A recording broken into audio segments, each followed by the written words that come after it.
Proverbs 15. A soft answer turneth away wrath, but grievous words stir up anger. The tongue of the wise useth knowledge aright, but the mouth of fools poureth out foolishness. The eyes of the Lord are in every place, beholding the evil and the good. A wholesome tongue is a tree of life, but perverseness therein is a breach in the spirit. A fool despiseth his father's instruction, but he that regardeth reproof is prudent. In the house of the righteous is much treasure, but in the revenues of the wicked is trouble. The lips of the wise disperse knowledge, but the heart of the foolish doeth not so. The sacrifice of the wicked is an abomination to the Lord, but the prayer of the upright is his delight. The way of the wicked is an abomination unto the Lord, but he loveth him that followeth after righteousness. Correction is grievous unto him that forsaketh the way, and he that hateth reproof shall die. Hell and destruction are before the Lord. How much more then the hearts of the children of men? A scorner loveth not one that reproveth him, neither will he go unto the wise. A merry heart maketh a cheerful countenance, but by sorrow of the heart the spirit is broken. The heart of him that hath understanding seeketh knowledge, but the mouth of fools feedeth on foolishness. All the days of the afflicted are evil, but he that is of a merry heart hath a continual feast. Better is little with the fear of the Lord than great treasure and trouble therewith. Better is a dinner of herbs where love is, than a stalled ox and hatred therewith. A wrathful man stirreth up strife, but he that is slow to anger appeaseth strife. The way of the slothful man is as an hedge of thorns, but the way of the righteous is made plain. A wise son maketh a glad father, but a foolish man despiseth his mother. Folly is joy to him that is destitute of wisdom, but a man of understanding walketh uprightly. Without counsel purposes are disappointed, but in the multitude of counselors they are established. A man hath joy by the answer of his mouth, and a word spoken in due season, how good is it! The way of life is above to the wise, that he may depart from hell beneath. The Lord will destroy the house of the proud, but he will establish the board of the widow. The thoughts of the wicked are an abomination to the Lord, but the words of the pure are pleasant words. He that is greedy of gain troubleth his own house, but he that hateth gifts shall live. The heart of the righteous studieth to answer, but the mouth of the wicked poureth out evil things. The Lord is far from the wicked, but he heareth the prayer of the righteous. The light of the eyes rejoiceth the heart, and a good report maketh the bones fat. The ear that heareth the reproof of life abideth among the wise. He that refuseth instruction despiseth his own soul, but he that heareth reproof getteth understanding. The fear of the Lord is the instruction of wisdom, and before honor is humility. I love how that ended. Before honor is humility. Welcome. It's Tuesday, September 30th, 2014. This is your Watchman News. I'm your host, Mike Callahan, and we have a couple of huge topics to discuss tonight. I did have a ton of news to go over, and then with what went on last night, and I'm not speaking with the news. I mean, after I would have normally ran my news show, there was a protest in Ferguson last night. I had some interesting things happen at the protest that I wanted to speak about. Just some very interesting things. And then, of course, if you don't already know, it came out today that it is official that we have our first case of Ebola in the United States. And so I wanted to discuss that a little bit. And actually, I'm going to sneak in one other thing for tonight. I mean, I had a ton of news for you yesterday. I apologize for yesterday's show. I had a power surge, and it caused an error in my computer. I thought I had the error taken care of. Unfortunately, as a result of that error, it caused what I like to call, for lack of the correct term, a hang in the router. And by the time, basically, I got the router rebooted, my computer rebooted, got everything back up to go, I wasn't able to continue with the Google Hangout session that I had already started. And so I kind of didn't know what to do. I couldn't really set up I could have set up a news show. I really didn't know what to do. So anyway, I just went ahead and kind of left it at that. Had planned on doing the news tonight and getting back to all the news that I had missed last night. And then here I am sitting here tonight with about 3 topics. Not that I don't have more in my list. If you could see my list, I mean, it's like half a screen long of different news articles. But that's okay. We need to take care of what's important first. And speaking of that, probably not quite as important, but as usual, we always do suspicious observers at the beginning of the news. The link's down in the About tab. Let's go ahead and get that out of the way. So we can get on to the next subjects. And enjoy.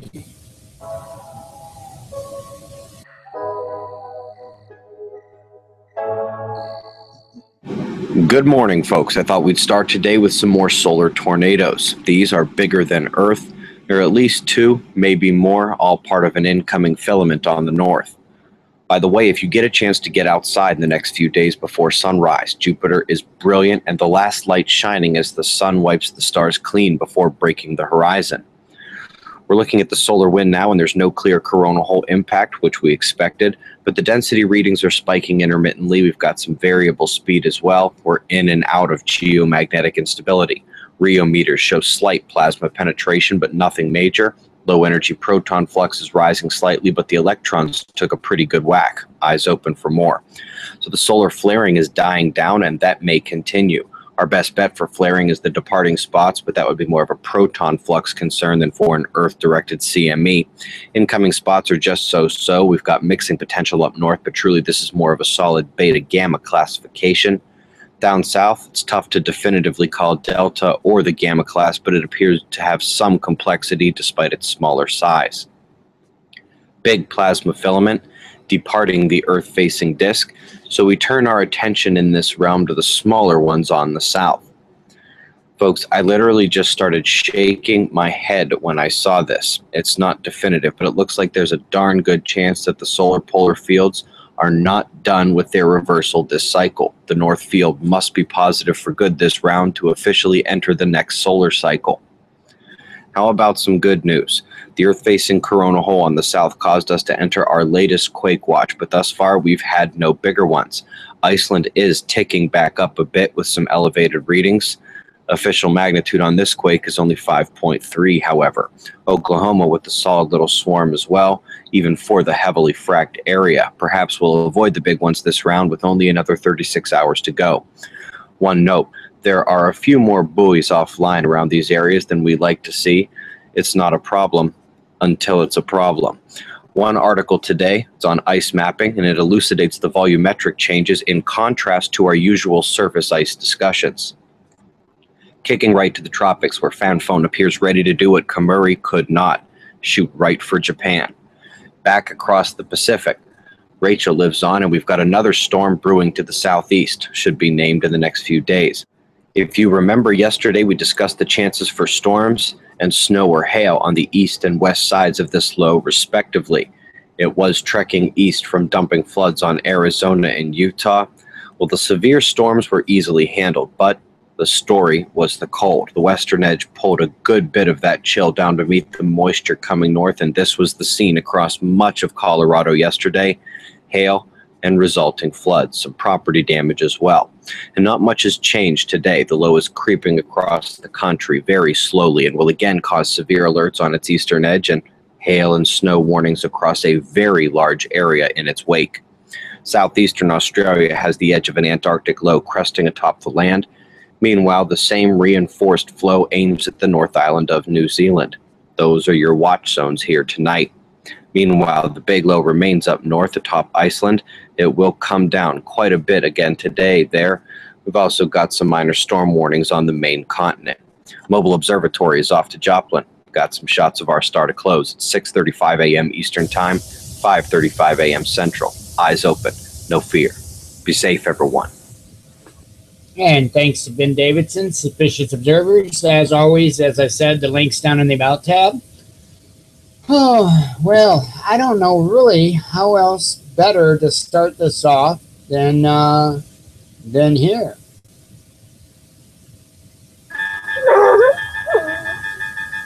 Sure is quiet out there. Too quiet.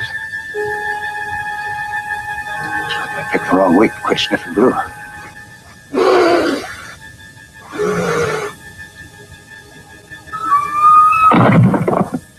Yep, had to go there. Oh, picked the wrong week for about anything, I do believe. Oh, wow. Where to start?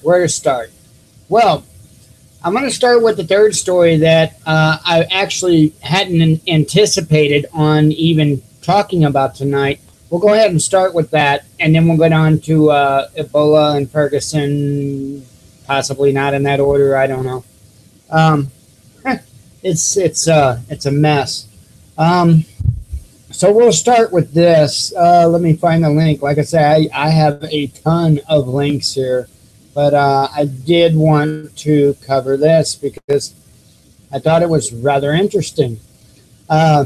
New 2014 cube removed from the Georgia Guidestones, revealing additional engraved codes. And I wanted to bring this to everybody's attention because I want help, and I've sought help from many individuals, and I'm sure others have too.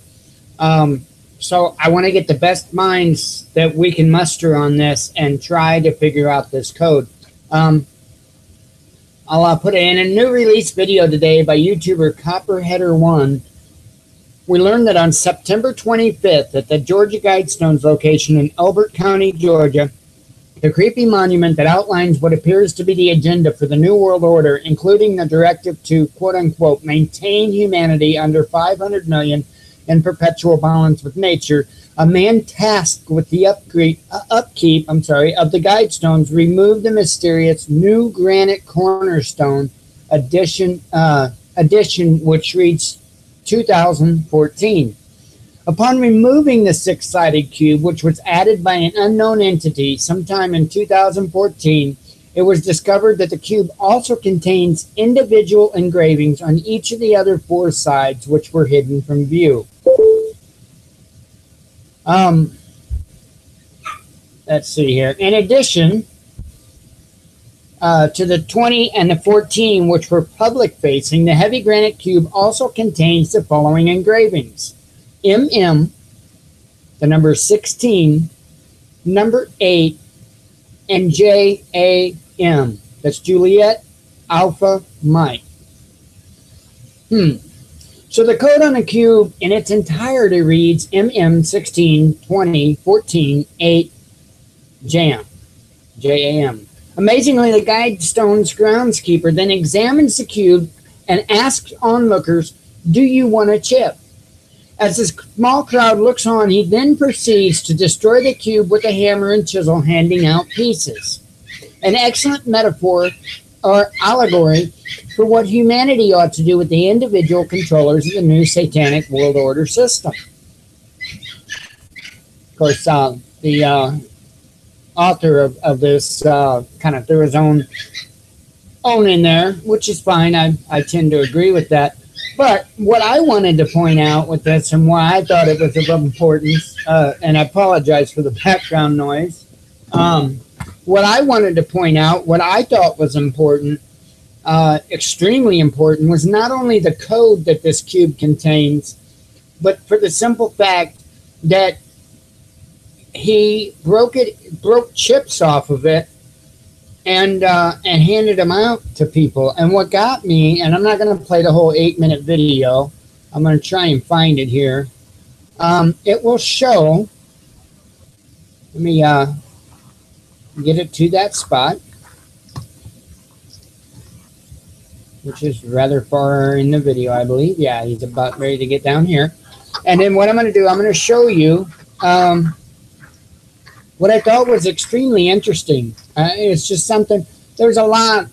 I try to find things that just don't add up, because usually you'll find the biggest clues by looking at what kind of don't fit in the equation. And I'm going to point that out here in just a second. So this guy, this groundskeeper, he picks it up, he checks it out, and he looks it over real good. And Who wants a chip? you know, as you see, he asks who wants a chip. He throws it down. Now watch this. He walks over. He picks up a special tool, right? That's specifically designed for chipping stone. See that? Something else back up to the spot, or He'll use it again. See that tool he's using?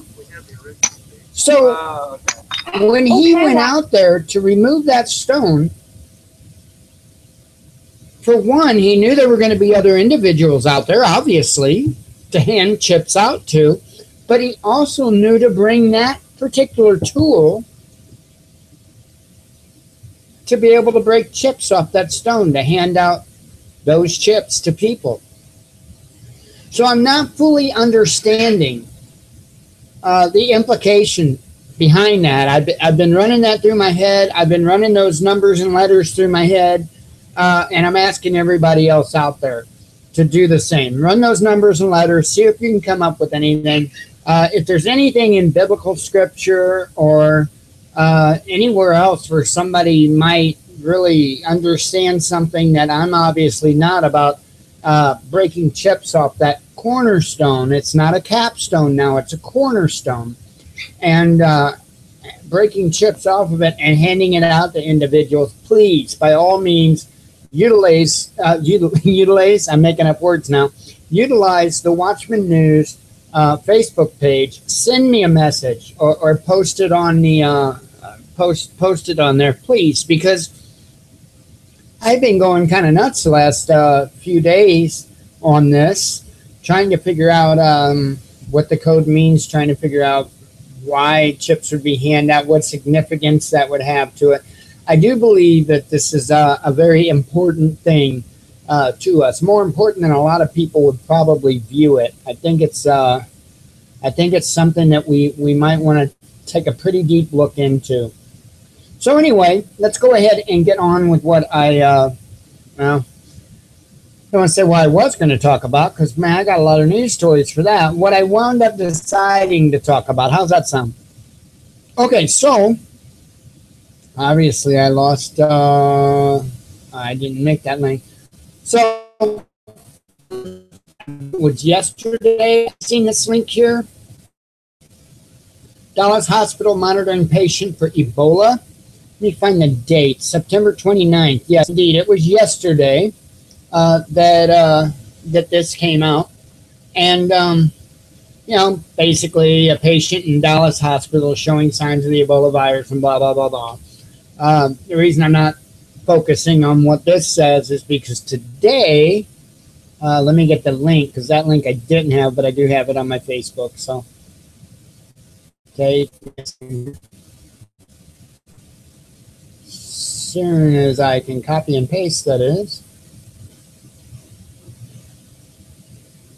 So anyway, today this comes out. First case of Ebola virus diagnosed in the United States.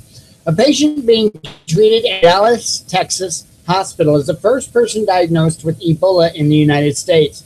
The Centers for Disease Control and Prevention announced Tuesday.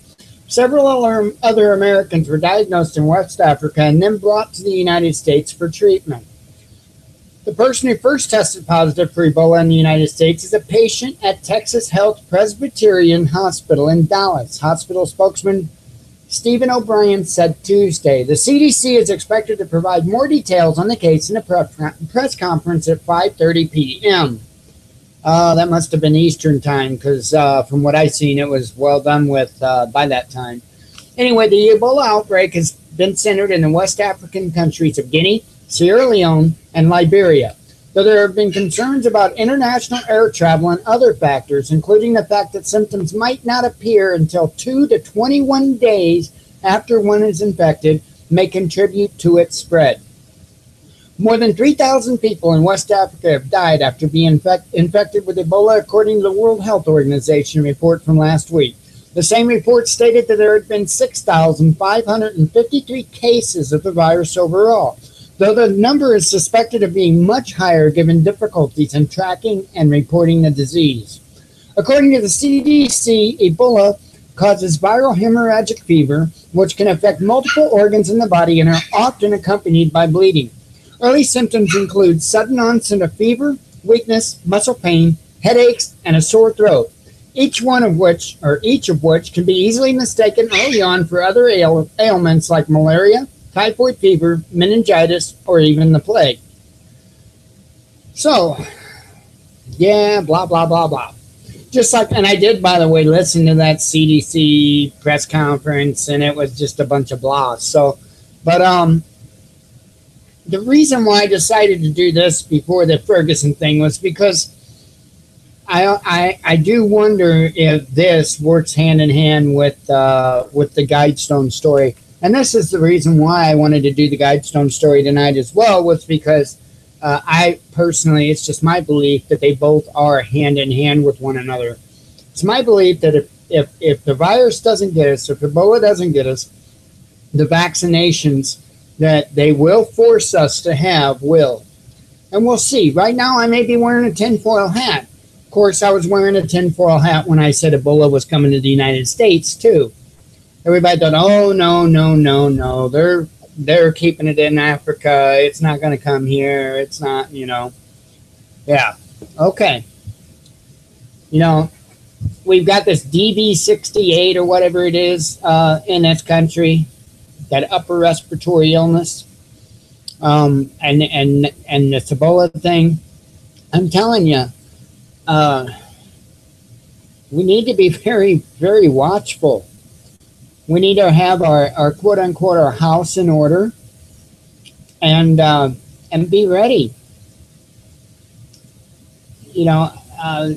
I get into discussions all the time on Facebook, and got into one today about well, it wound up about the Second Amendment. It was originally it was about Ferguson, and it wound up a discussion about Second Amendment. And like I had said, somebody else had said, well, they're not going to take our firearms away from us. And so I reminded them that during Katrina, they took the guns. They took the guns. Watertown, Massachusetts, they took any firearms they found. They were going to house to house, forcibly entering homes. That's martial law, folks, in both places. The other part of the comment, this person says that, more or less we would stop them from taking the guns. As I recall, in the entire Boston Marathon, Watertown, Massachusetts incident, not one single person stood up. I don't remember hearing of any stories of anybody standing up. Not one person. In New Orleans, an old woman stood up. An old woman, and the cops beat her down because she had a little handgun and didn't want to give up her little handgun because that was her protection. And they beat her down. Little bitty old redheaded old lady. Sounded like she was a sweetheart. She was just trying to protect herself and her things. One person. Two big cities. Well, I don't know how big Watertown, Massachusetts is, but New Orleans, a fairly good-sized city. One person. So we need to think about that. When we think about what other people would do, we need to remember that we don't really know what other people would do. In fact, we can't even be so sure of what we will do until we're put in that situation. So we always need to be mindful of that. And the people that are in control, they aren't stupid. Look at how far they've pushed the people in this country to this point. Seriously. Okay, you don't need a driver's license to drive a vehicle. You don't. I'm sorry. The Constitution flat out plainly states that you have the right to travel in this country freely without being, as they term it, molested, if I'm not mistaken. That was one of the words they used. Of course, they don't mean that in a sexual manner, at least I hope not, but you know how they are now, the police, the authorities. Just read the stories. I'm referring to what I think the Oklahoma incident or whatever. But so, we let them, and that's a little thing, okay? We let them make us have a driver's license. But now, like in some states, I know Illinois being one of them, you have to have a permit to own a firearm. Just to own a firearm. And then you have to go through 9,000 procedures to be able to conceal carry the firearm, which has just lately even been put into law. So I would love somebody to tell me about how our government is not infringing upon our rights. Because they have been. And they've been pushing that line and pushing that line and pushing that line. What I went through that for is to point out they know what they're doing. They've gotten the people to accept all of this over a period of time.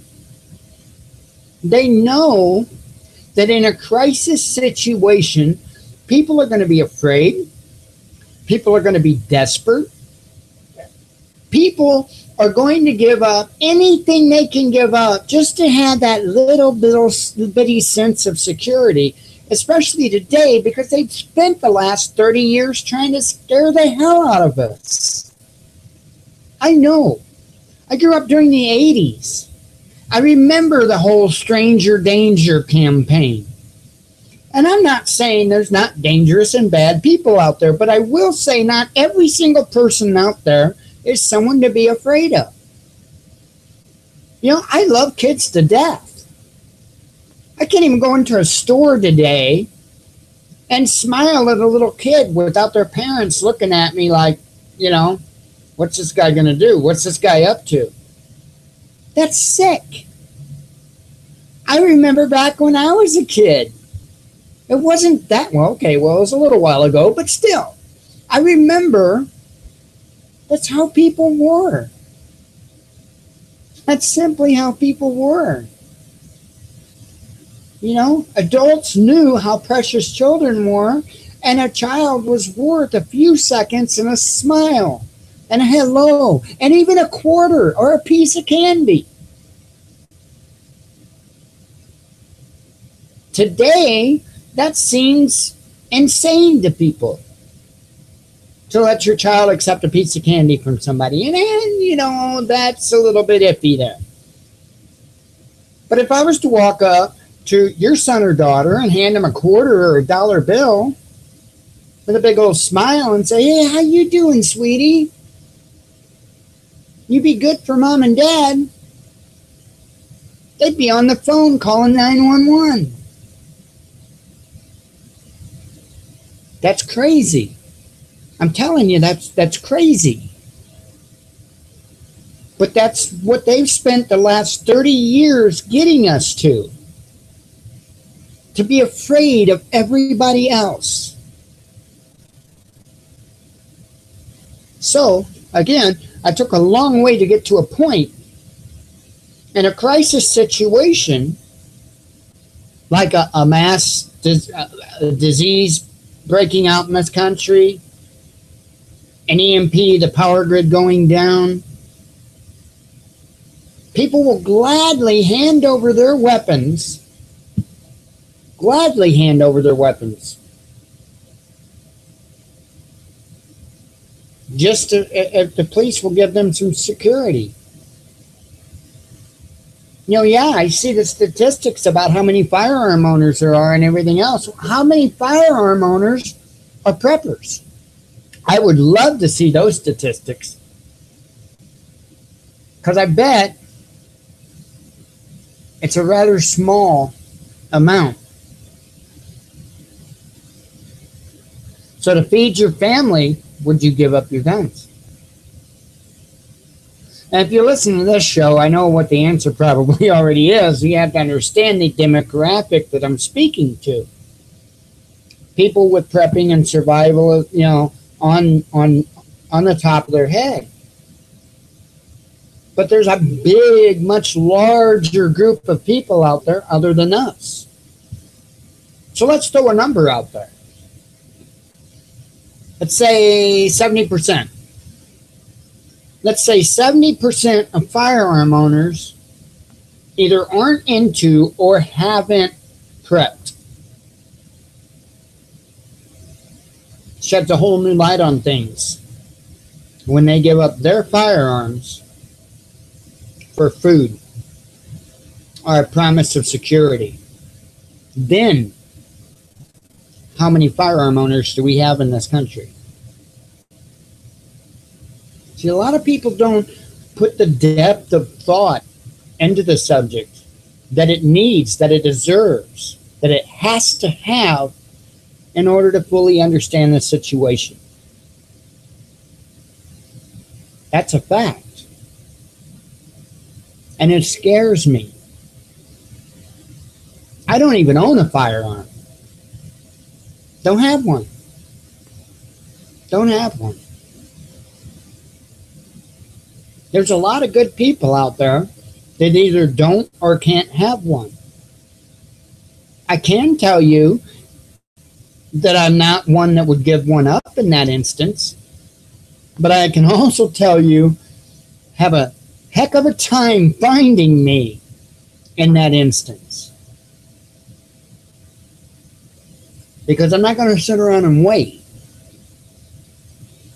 If something goes down, I'm not waiting. I'm going to be proactive, not reactive. That's going to be the difference in survival or not. In all cases here. I mean, let's say, let me take my tinfoil hat off and let's just say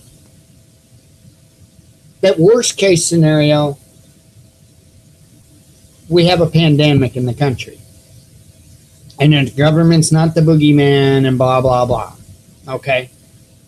All right, look, well, I'm trying to keep the tinfoil hat off for a second. That's hard to do. So let's just say, okay, still, it's a situation where being proactive is the way to deal with it. 90 days of food. 90 days of food. That's what I recommend. That's my recommendations. 90 days, at least 90 days of food. If it goes into a pandemic state, you get the people together that you want to have together, you lock down, and nobody comes in after that. Nobody. That's the only thing you can do. And hope like nobody in your group has already contracted it.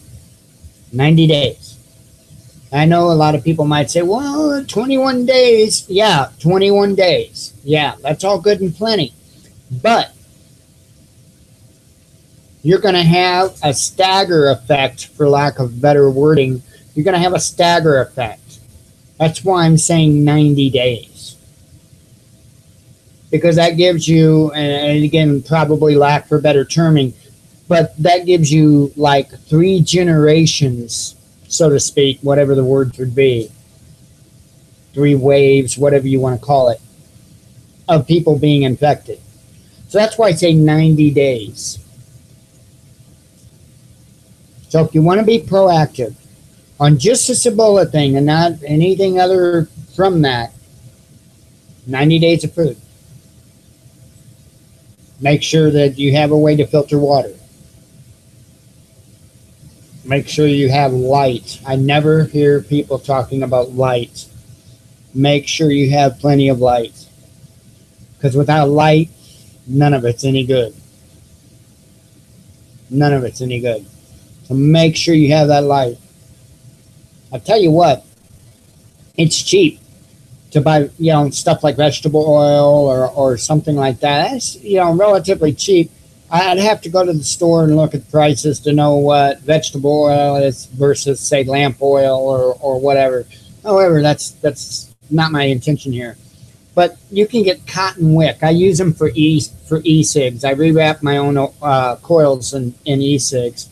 And so I've got like a surplus of cotton wick. I'm actually holding a roll of it in my hand, and I forget how many. I think I couldn't tell you. I think I bought 100 foot of it or something when I bought. Basically a lifetime supply. I think I bought like 100 feet of it, but I'm not real sure.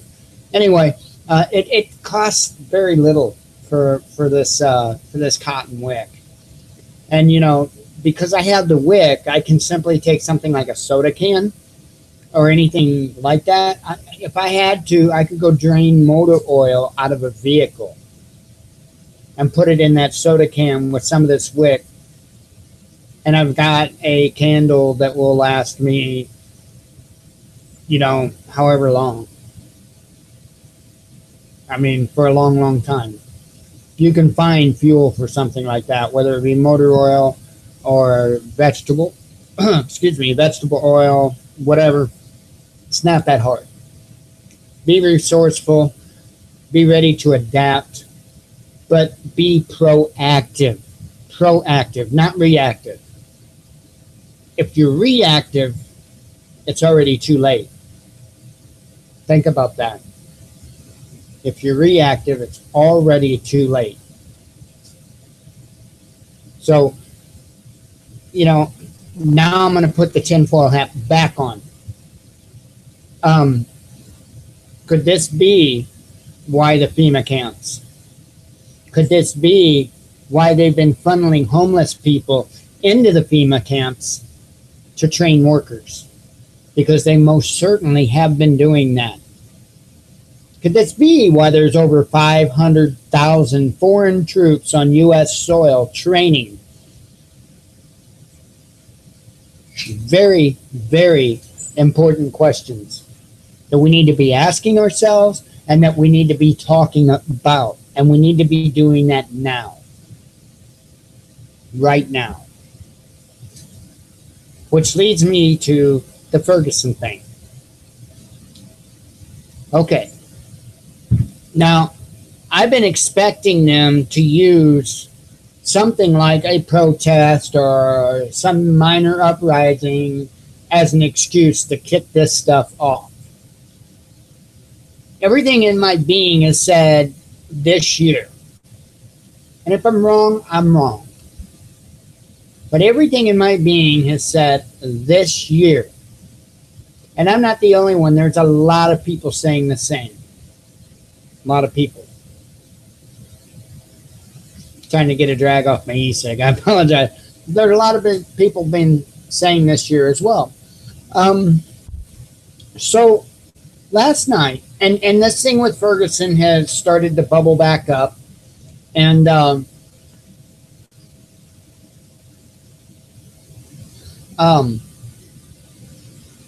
getting a link here. This thing with Ferguson to bubble back up. And I've got two quick news stories that we'll play the videos here for, and I'll discuss it. This first one is the 5-second rule. If you don't know what the 5-second rule is, they made this rule up that if you stop for longer than 5 seconds, you broke the law. So now, freedom of speech has to be applied while you're moving. I don't remember that being in the First Amendment anywhere, but apparently it was in there. We just didn't know the proper definition of it. I guess. Whatever. It's now up to a federal judge to decide whether the so-called 5-second rule, which police have been using as justification to force protesters in Ferguson to keep moving or face arrest, is legal.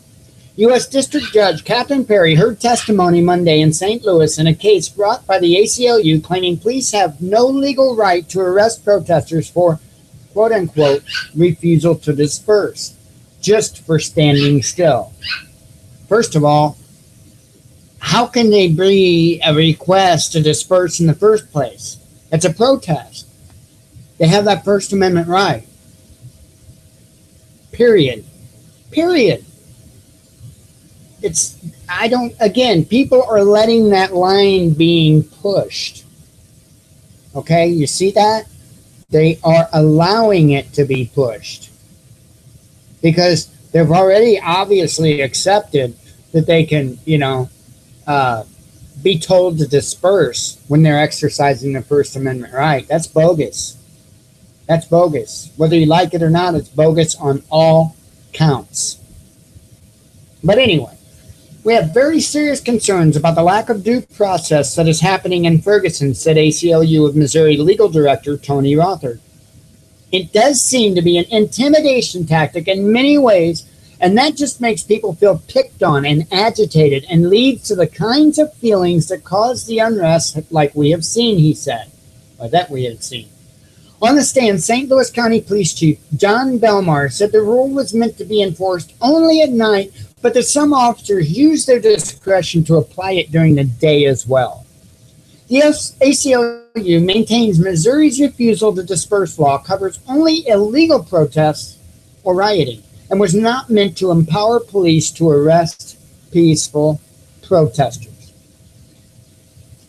We can't let police make the laws. We cannot let police interpret the laws. We can't. Wait a minute. Why are they protesting to begin with? That's right. Because we gave room for a police officer to interpret whether or not his life was being directly threatened. Now, we can argue this. And before anybody starts thinking this, we can argue all day long about whether or not he tried getting the officer's gun and blah, blah, blah. We can argue that all day long, and none of us were there. But here's something that That young man was executed. That's a fact. 2 separate sets of gunshots. That's one point. The second point is he was shot in the top of the head. Now, this cop was such a bad shot he couldn't even hit him in the body, right? Because I'm sure that's what he aimed for. I mean, you don't aim for an arm. Anybody that shoots and has any training in shooting at all knows you don't aim for the arm. You aim for the body mass. Don't even aim for the head unless you're, good. If you're good, go for it. But, it's just like when you teach fighting. That's something I'm aware of. When you teach fighting, you can do all that fancy stuff all you want, but it involves fine motor skills. And the more fine the motor skills that you use in a situation like that, the more chance you're going to get your butt kicked if you're ever in that situation. And the reason why is because of that fight or flight that goes on in a person's mind. It's psychological. Okay, and it's the same like I tried telling people to prepare mentally. It's the same in a fight, in a physical hand-to-hand fight. Right? If you want to be successful, focus on gross motor skills. All that stuff looks fancy on TV, but what's important is what works. And you put a couple rounds in somebody's chest, it's going to work. It's going to put them down. Now, as long as you're using something more than a BB gun or, but, and I say that jokingly. When it comes to handgun, I'm all about 45 caliber. If you're going to do it, do it. It's that simple. But anyway, that's beside the point. So anyway, he fired off whatever shots, 4 shots or whatever, right? And he couldn't even hit him. And he was a big kid. Couldn't even hit him in the body, right? His arm. He was that bad of a shot. Now, there is no arguing about the distance that the police officer was from Michael Brown. And I don't even think really anybody's argued that in the distance that was involved there. So he couldn't hit him in the body, but he tagged him in the arm. Okay, there were some shots that went off, then there was a pause, and then more shots that went off. Now be damned, pardon the language, and those final shots, they went to the top of his head. The top of his head. Don't tell me that wasn't an execution. Plain and simple. So we have to be careful what kind of power, what kind of decisions that we allow these people to make. You've got police chiefs, for crying out loud, recommending to young ladies that don't want to be sexually assaulted not to get pulled over. What? That's a chief of police. I believe Oklahoma that was. Really? Let's get real, folks. Let's get real. Time we stop playing the game with good cop, bad cop. And until the good cops, quote unquote, start pushing the bad cops into the limelight, they are all bad. It's that simple. I mean, I'm not just trying to be a jerk. I'm just being realistic. So anyway, let's talk about what happened last night. 9 minutes left. And a quick little video here will show what went on.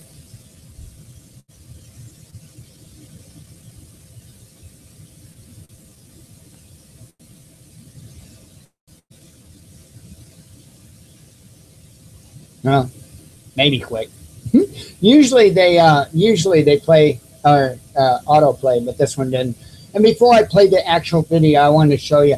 I was in tears last night. I'm getting the link to a image real quick. I was in tears last night when this particular thing happened, because wow, you know, right here last night there were several clergy members, and they lined up in the driveway of the police department there in Ferguson, and they got on their knees and they said a prayer. And yeah, that started to touch me a little bit. Not a lot, but a little bit. Then, many of the protesters came up behind and got on their knees and prayed with them for 4.5 minutes.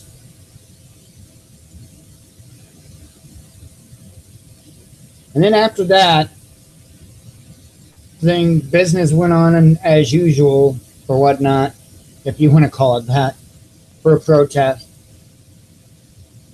And there was one man remaining on his knees, one clergy member remaining on his knees in that driveway in prayer. And that was the one you see in the middle there, the only black clergyman that you see there. And they arrested him. But now the news story that I'm going to show you mixes up the timing of everything quite a bit. So let me play that, and then I'll tell you what I seen with my own 2 eyes from watching a live stream. Cameras taking video of the incident live, totally unedited. This, however, is edited, misleading, and even the timeline has been changed up. Protesters and police heading toward a confrontation after gunfire erupted in Ferguson overnight. That was until Captain Ron Johnson arrived. Fox News' Anthony Kiko, live from the Ferguson Police Department, to tell us what happened. Good morning, Anthony. Kevin and Margie, right now. Now, I want to stop because they said until Ron Johnson showed up. Huh. Ron Johnson showed up at the... Well, I quit watching a little bit early. I had quit watching just a little bit early. But when I did, things were pretty well winding down. And Ron Johnson didn't come out until the end. He really didn't. He didn't come out until the end. So, but anyway, let's continue. All is quiet outside the Ferguson police station, but it was a different story just a few hours ago. That's when police officers tried to clear protesters from this street just behind me, and someone fired several gunshots.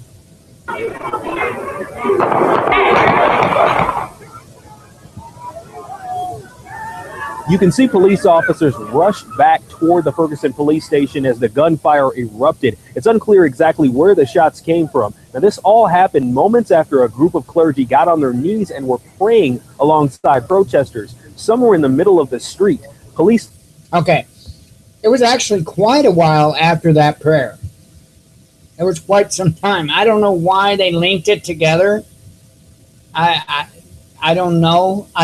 When I hear that story, though, it does have some type of a psychological effect on me. I'm not quite sure what it is, the effect it's had on me, but the timeline is bogus, just like the timeline about Ron Johnson talking to them, bogus, absolutely bogus. Let me go ahead and play this some more. Told everyone if they did not disperse, they would be arrested. At least one reverend was arrested. Now, it looked like police and protesters were set to clash. Then Missouri Highway Patrol Captain Ron Johnson arrived. He learned about what was going on from home. Whoa. Things were totally calm when Ron Johnson arrived. Totally calm. In fact, they were extremely peaceful the entire night. Oh, yeah, they were banging drums, singing songs, but that's the extent of it. There was only one person who was actually taunting police, and that's as the police formed a line and started to advance to the protesters. There was a Black Panther. Imagine that. A Black Panther, which if you subscribe to Tinfoil Hat News, it's been talked about whether or not the members of the Obama administration has encouraged the Black Panthers to get involved in this. So, I'm not going to say whether they did or didn't, and I'm not going to say whether Black Panthers are good or not. I don't know. I'm not getting involved in that debate. It's not my debate, really. So, my point is, that was the only person that even got silly with the police, was this one Black Panther. And the protester even pointed it out. They kept pointing him out over and over and over. It's kind of funny. The police arrested a clergy member, but they did not one time did they go after that Black Panther. Huh. I found that extremely interesting. Let me throw something else your way. There were two of them. I was watching a video live. There were two Black Panthers representing the Black Panthers or whatever they were representing. There were two of them. I was watching it live. When the gunshots rang out, and before, not long before the gunshots rang out, you only seen one. Where'd the other one go? Again, the Facebook page is there. So if there was somebody that was physically there, please message the Facebook page, facebook.com/Watchman News. There is no "the" in it, just facebook.com/Watchman News. Link is down in the About tab. If you were there, please message the page. I would like to know where that second Black Panther went, because he was nowhere to be found at the time of this incident. Now, understand that I don't blame the Black Panthers to the protesters. Actually, quite the opposite. So, I don't know. A lot of it's speculation. All this is speculation for the most part, except for this. And here's my point. SWAT team didn't come in. They didn't get dressed in all their riot gear, and they didn't break out the armored vehicles, and they didn't do any of that stuff. I didn't even see them go to investigate in any way, shape, or form who fired the shots. Really. The police officers were okie dokie with somebody firing gunshots in a tense moment like that. Think about that. It doesn't add up. Doesn't add up.